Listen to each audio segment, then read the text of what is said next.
छोटौन की शादी में होने वाली है जिंदा बृजभूषण की धमाकेदार एंट्री। जी हाँ दोस्तों, हम बात कर रहे हैं स्टार प्लस के शो झनक की। तो दोस्तों, आगे बढ़ने से पहले अगर आप इस चैनल पर नए हैं तो इसे सब्सक्राइब कर दीजिए, साथ ही बेल आइकन दबाना ना भूलें। वीडियो अच्छा लगे तो इसे लाइक जरूर कीजिएगा। चलिए आगे बढ़ते हैं दोस्तों। सीरियल झनक का आने वाला एपिसोड देखना बहुत ही धमाकेदार होने वाला है, क्योंकि दोस्तों हमें देखने को मिलने वाला है कि जल्द झनक की ज़िंदगी फिर से पूरी तरह से बदलने वाली है, क्योंकि झनक की ज़िंदगी में उसके पिता की फिर से एंट्री होने वाली है। क्योंकि असली बृजभूषण मरा नहीं था, बल्कि बृजभूषण की मौत एक नाटक थी और यह सब कुलभूषण ने करवाया था ताकि वह अपनी साजिश में कामयाब हो सके। लेकिन दोस्तों, झनक के असली पिता यानी बृजभूषण कुलभूषण की कैद में से निकलकर कोलकाता पहुंच जाते हैं और वहां पर बृजभूषण देखते हैं कि छोटौन की शादी हो रही है और उसमें झनक भी है। और झनक को सही सलामत देखकर झनक के पापा बहुत ज़्यादा खुश होते हैं। और जब झनक की नज़र अपने जिंदा पापा पर पड़ती है तब झनक बहुत ही ज़्यादा खुश हो जाती है। और दोस्तों, हमें देखने को मिलने वाला है कि झनक अपने जिंदा पापा को देखकर अब ठान लेती है कि अब उसे किसी की ज़रूरत नहीं है। इसलिए दोस्तों, झनक छोटौन की शादी के तुरंत बाद बोस हाउस छोड़कर जाने का ठान लेती है। लेकिन तभी अनिरुद्ध झनक से कहते हुए नजर आता है कि तुम शादी के बाद घर छोड़कर नहीं जाओगी, क्योंकि इस घर से बाहर निकलते ही तुम्हारे पापा और तुम पर खतरा आ सकता है। और पहले भी तुमने यह गलती की थी और तुम मेरे घर पर नहीं थी आई, और इस वजह से तुम्हारे पापा के ऊपर इतना बड़ा खतरा आ गया। इसलिए दोस्तों, झनक अब अपने पापा बृजभूषण के लिए अनिरुद्ध के घर में ही रुकना चाहती है, ताकि वह खतरा खत्म होने तक अपने पापा को सही सलामत रख सके। इसलिए दोस्तों, अब झनक की ज़िंदगी में फिर से खुशियाँ लौट कर आ चुकी हैं। लेकिन इस बीच कुलभूषण भी अपनी साजिश को अंजाम देने की कोशिश करने वाला है। अब देखना यह होगा, क्या झनक अपने पिता को बचा पाएगी और क्या अनिरुद्ध झनक का साथ देगा। इसी के साथ झनक को भी अब अपने भविष्य को लेकर बड़ा फैसला लेना होगा कि क्या वह अनिरुद्ध के साथ रहेगी या फिर अपने पिता के साथ एक नई जिंदगी शुरू करेगी। कहानी के आने वाले एपिसोड में जैसे कि हम देख रहे हैं कि कुलभूषण जैसे होता है बृजभूषण, और बृजभूषण आप पहुंचा है छोटौन की शादी में की बारी आती है कि झनक आती है छोटौन के पास, तो जहां पे जो दादी माँ अपना अलग ही रूप दिखाती हुई नज़र आती हैं।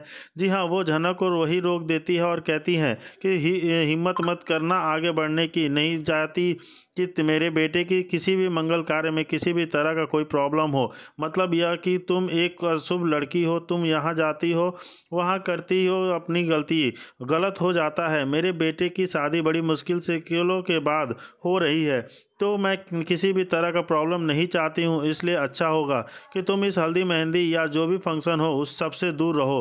क्योंकि दोस्तों, ये लोग बिल्कुल भी खुश नहीं हैं। कि एक तो खुश इसलिए नहीं है क्योंकि झनक दोबारा इनके घर लौट आई है, दूसरी चीज़ इन्हें इसलिए भी बर्दाश्त नहीं हो रही है क्योंकि यह जो है छोटौन के सभी फंक्शंस में अटेंड करेगी।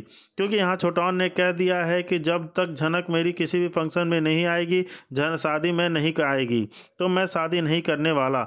यहाँ पर दादी माँ लोग झनक से बिल्कुल भी प्यार नहीं करते, नफरत करते हैं, लेकिन वो लोग झनक को हर रस्मों में दूर रखने के लिए कहेंगे। और यहाँ आप देखने वाले हैं, दादी माँ झनक को कहेगी कि तुम एक मनहूस लड़की हो, तुम एक पनौती लड़की हो। अब दोस्तों, इस तरीके का जब शब्द झनक के लिए इस्तेमाल होगा तो छोटौन यहाँ झनक के लिए स्टैंड लेगा और कहेगा कि माँ ऐसी बातें मत कीजिए। झनक के लिए झनक मनहूस नई लड़की नहीं है। और यहाँ पे अनिरुद्ध भी झनक के लिए स्टैंड लेगा और अपनी दादी माँ को चुप कराएगा। लेकिन दादी माँ अपना रूप दिखाती हुई नजर आएंगी। वो कहेंगी कि मैं कुछ भी गलत नहीं कह रही इस लड़की के लिए, क्यों तुम ही बताओ, जहाँ जाते हर चीज़ गड़बड़ नहीं हो जाती, दूसरों की शादी में जाके हर चीज़ गड़बड़ कर देती है। खुद की तो शादी बचा नहीं पाई, यानी खुद का तो घर नहीं बसा पाई और दूसरों की घर को है जो उजाड़ देती है। यानी आप देखने वाले हैं, दादी माँ जो है अर्शी और अनिरुद्ध के रिश्ते की ओर पॉइंटेड करती हुई नजर आएगी कि झनक ज़बरदस्ती इनकी शादी में आ चुकी है, यानी झनक दोबारा आकर अनिरुद्ध और अर्शी के रिश्ते को तोड़ना चाहती है। दोस्तों, आप समझ चुके हैं कि दादी माँ क्या कहना चाहती हैं। वैसे तो झनक को जब भी कोई बुरा भला कहता है तो झनक तो चुप ही रहती है, लेकिन बाद में वह अपने लिए स्टैंड जरूर लेती है। लेकिन अभी तक उसने कुछ खास करारा जवाब अपनी दादी माँ को नहीं दिया। तो आप देखने वाले हैं, दादी माँ को करारा जवाब देने वाली है झनक, और वो कहेगी कि किसी के मायने मानने या ना मानने से कोई भी शुभ अशुभ नहीं होता, तब तक अपनी सोच होती है। अगर कोई किसी को मनुष्य मानना चाहता है तो माने दे, किसी से मानने से या ना मानने से थोड़े ना कुछ हो जाता है। मैं जानती हूँ कि मेरे लिए शुभ, बाकी सब अगर कोई मुझे अशुभ मानता है तो वही इसकी प्रॉब्लम है। फिर आप यहाँ देखेंगे झनक जो है अपनी शादी और अनिरुद्ध की शादी की भी बात करने लग जाती है। जी हाँ दोस्तों, यहाँ अचानक झनक जो है अपनी अनिरुद्ध की शादी की बात को छेड़ देती है। वह कहती है कि हम दोनों ने मंदिर में भगवान के सामने अग्नि को साक्षी मानकर 7 फेरे लिए। पूरा जमाना भले ही उस शादी को एक्सेप्ट ना करे, आप लोग ने हमारी शादी तुड़वा दी, लेकिन उस शादी का क्या महत्व था वो है अभी भी जानती हूँ और उसे निभाती रहूँगी। आप लोगों ने मुझसे वो रिश्ता छीन लिया, मेरे पति को छीन लिया, लेकिन मेरे लिए जो भी रिस्पॉन्सिबिलिटी है, जो भी उस चीज़ के मायने हैं, वो मैं अभी भी निभाती रहूँगी। यानी आप यह देखने वाले हैं कि झनक यह कह रही है कि उसकी शादी भले ही टूट गई है, लेकिन वह अनिरुद्ध को कभी भी पति मानती रहेगी, हमेशा मानती रहेगी। आप देखेंगे कि वह अर्शी को पॉइंट आउट करती हुई बोलेगी कि अर्शी दीदी बुरा मत मानिए, आप लोग मुझे जो कुछ भी बोलते हैं ना, अगर वह मैं सच में करने लग गई ना तो आप लोगों का खुद जीना हराम हो जाएगा। अगर मैं किसी के भी रिश्ते में ज़बरदस्ती आती, सब कुछ छीन ना लेती तो आप यहाँ नहीं खड़ी नहीं होती। आज आपकी जगह मैं खड़ी होती। आज मैं इस घर की बहू होती तो मैं हूँ जिसने आपने सब कुछ सेक्रीफाइस कर दिया, सब कुछ बलिदान कर दिया। आप सबकी खुशियों के खातिर मैंने अपनी शादीशुदा ज़िंदगी की भी तोड़ दी। तो बात अलग है कि शादी के टाइम पे हम दोनों को ही रियलाइज़ नहीं था, हम दोनों ने ही इस रिश्ते को एक्सेप्ट नहीं किया, लेकिन बाद में हम दोनों ने इस रिश्ते को एक्सेप्ट किया। आप लोगों ने ज़बरदस्ती हमारा रिश्ता तुड़वाया। यानी अगर छीनने वाली बात कहना हो तो आपने छीना है। चीज़ें मैंने तो हमेशा दिया ही है आप लोगों को कि शादी मैंने करवाई है, वरना अगर मैं चाहती ना तो अपना हक मांग सकती थी। अगर मैंने अपना हक मांगा होता ना तो आज आप यहाँ नहीं खड़ी होती और मुझे ऐसे जबान नहीं लड़ा रही होती। इसलिए जो कुछ भी बोलते हैं सोच समझकर आप सबको बोलना चाहिए। दोस्तों, आप देखने वाले हैं कि झनक जो है फुल ऑन अपना स्टैंड, जिसके बाद यहाँ अर्शी का मुंह बन जाएगा कि इस लड़की की इतनी हिम्मत, मैं आज अनिरुद्ध की पत्नी हूँ, मैं इसके बच्चे की माँ बनने वाली हूँ, लेकिन फिर भी झनक यहाँ अपने और अनिरुद्ध के रिश्ते के बारे में बात कर रही है। मुझसे इस लड़की की इतनी कितनी हिम्मत हो गई है। यहाँ तनुजा बिपाशा सब झनक को चुप कराएंगे, लेकिन आप देखने वाले हैं झनक यहाँ चुप नहीं होगी। कहेगी कि आप लोग कितनी भी सच्चाई को दबा ले, सच्चाई का भी दम नहीं है, कभी ना कभी आवाज़ तो उठाती है और आज मैं सारी सच्चाई आप सबको बयां कर रही हूँ। दोस्तों, आप देखेंगे कि जब झनक इस तरीके की बातें करती है तो अनिरुद्ध भी मन ही मन सोच रहा होता है कि हाँ, झनक जो कुछ भी कह रही है सच कह रही है, क्योंकि भले ही उसकी शादी अर्शी के साथ ज़बरदस्ती हुई, उसका बच्चा आने वाला है, लेकिन वह झनक से हमेशा से प्यार करता रहा है। आज भी उसके दिल में झनक की है, उसकी जगह कोई ले नहीं सकता। आप यह भी देखेंगे कि झनक की बेइज्जती यह लोग हमेशा किसी बाहर वाले के सामने करते हैं, तभी इन लोगों को खूब मज़ा आता है झनक की इंसल्ट करने में।